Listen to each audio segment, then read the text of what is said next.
In this example, both of our functions are given as a table of values. Again, you can imagine a machine for f of x that you plug numbers in and a machine for g of x that you plug numbers in. And the first one, we want to find g of f of 2.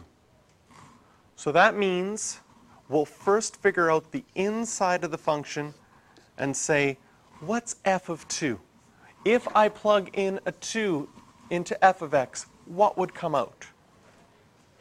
What would our y value be? Well, in our table of values, we see that if you plug in a 2, out would come a 0. So f of 2 is equal to 0.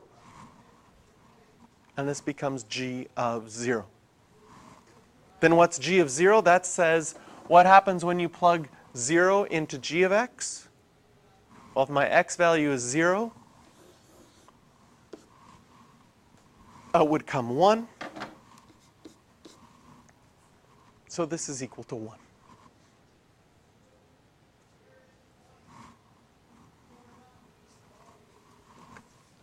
If you were doing g of 2, this is saying first you're going to plug in 2.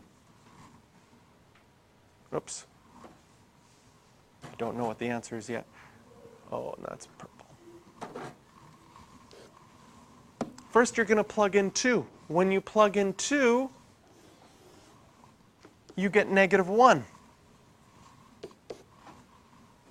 And then you want to plug in -1 into the same function, because now we have g of -1.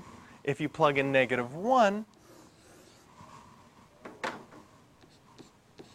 you get 2 again.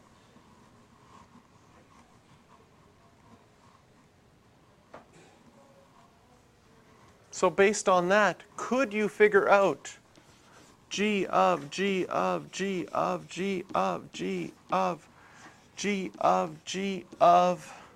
2?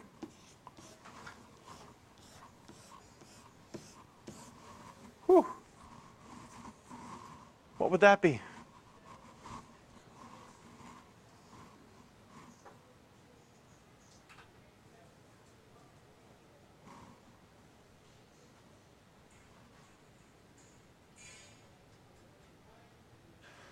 Is it going to be 2 again, or is it going to be -1?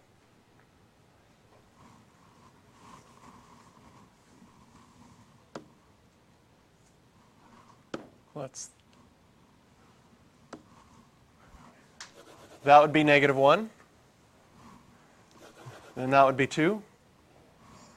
-1, 2, -1, 2, -1.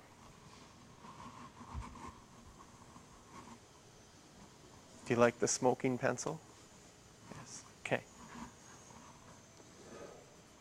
Questions for practice. Number 4.